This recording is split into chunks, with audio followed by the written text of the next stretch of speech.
तो हेलो दोस्तों, स्वागत है आप सभी का एक नए वीडियो में। तो इस वीडियो में सभी को बताने वाले संख्याओं के प्रकार। सबसे पहले हम लोग समझते हैं प्राकृतिक संख्या। यानी कि प्राकृतिक संख्या क्या है। तो सबसे पहले यहाँ पे आप लोग याद रखेंगे, एक से शुरू होने वाली संख्याएं को प्राकृतिक संख्या कहते हैं। जैसे में 1 2 3 4 5, अगर गिनती की सभी संख्याओं को बोला जाए तो वो सब के सब क्या हो जाएंगे, प्राकृतिक संख्या हो जाएंगे। Okay, clear. आगे अब बात करते हैं सम संख्या। सम संख्या किसे कहते हैं या तो क्या होता है, ठीक है।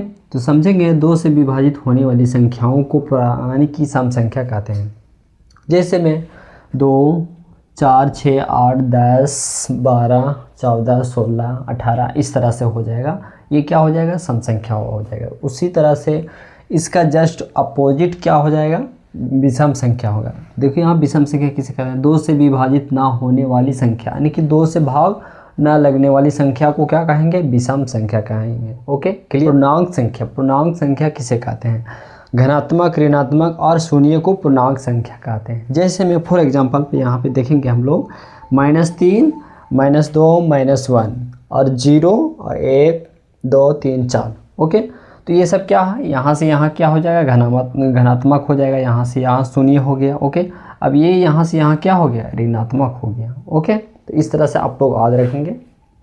अब आगे बात करते हैं। तो अब बात करते हैं पूर्ण संख्या किसे कहते हैं। जो 0 से स्टार्ट होता है उसे पूर्ण संख्या कहते हैं। ओके, जो 0 से स्टार्ट होता है उसे पूर्ण संख्या कहते हैं। जैसे प्राकृतिक संख्या किसे होता है, जैसे यहाँ मान लीजिए यहाँ पे 1 से स्टार्ट होता है, तो ये क्या हो रहा है, यानी कि 0 इसमें जुड़ जा रहा है। तो क्या हो जा रहा है, 0 जुड़ जाएगा जहाँ पे, तो हो जाएगा क्या, पूर्ण संख्या हो जाएगा। क्लियर। ओके, जैसे में 0 1 2 3 4 5 6 7। Okay, dot dot dot. आगे बात करते हैं भाज्य संख्या। भाज्य संख्या किसे कहते हैं, जिनके 2 से अधिक गुणनखंड होते हैं। जैसे उदाहरण के लिए 4 6 8 9। ओके, अब बात करते हैं अभाज्य संख्या। अभाज्य संख्या किसे कहते हैं, जिनके केवल 2 गुणनखंड होते हैं उसे अभाज्य संख्या कहते हैं। जैसे में 2 3 5 7 11।